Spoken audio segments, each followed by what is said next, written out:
Bueno, ahora vamos a hablar en torno al derecho internacional público.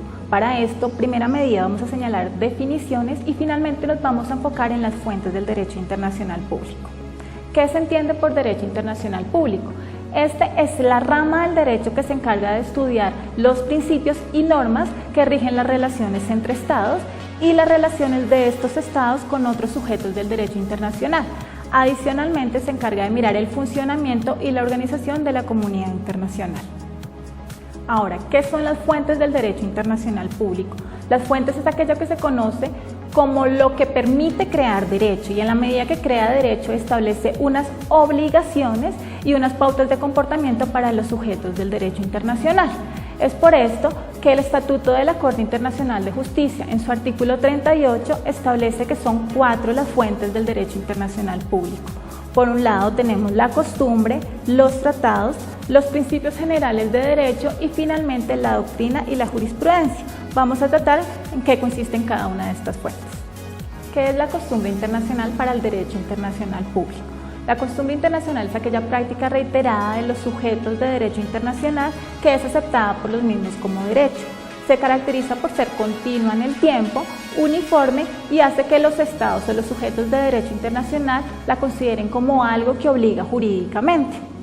Podemos señalar que la costumbre internacional puede culminar en un tratado, que vamos a tratar posteriormente, y es algo que no tiene discontinuidad, es decir, si a partir del tiempo empieza a no aplicarse por los sujetos de derecho internacional, puede no convertirse en derecho. Ahora, la segunda fuente de derecho internacional público son los tratados. Los tratados es acuerdo de voluntades entre los sujetos de derecho internacional público.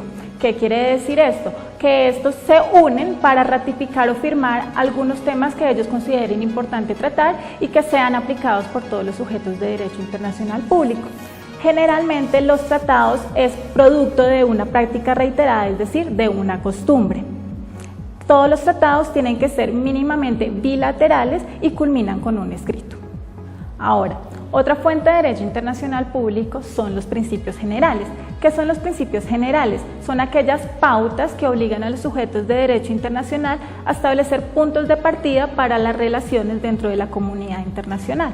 Podemos hacer referencia a varios principios, como es el principio de la soberanía, el principio de la buena fe, a la no intervención o a la autonomía de los pueblos. La última fuente del derecho internacional público es lo que podemos llamar como la jurisprudencia y la doctrina. Estas no permiten crear derecho, pero sí establecen algunos rangos en donde podemos encontrar normas y pautas de comportamiento para los estados. Por un lado tenemos la jurisprudencia, que es aquella que establece unos parámetros de conducta entre los sujetos de derecho internacional público y establece interpretaciones, al igual que la doctrina. Repito, no son fuentes de derecho internacional público, pero sí ayudan a su comprensión. Una última cosa, es importante que tengamos en cuenta, ninguna fuente es mayor o superior que las otras fuentes, todas tienen la misma jerarquía, pero ¿qué pasa cuando hay un conflicto entre fuentes? Hay 3 reglas importantes que debemos tener en cuenta. La primera, toda norma posterior se aplica sobre toda norma anterior, es decir, tiene prevalencia la norma posterior. En segunda medida, toda norma especial prevalece sobre una norma general. Y finalmente, a falta de tratado aplica la costumbre y a falta de costumbre y tratado aplicarían los principios generales de derecho.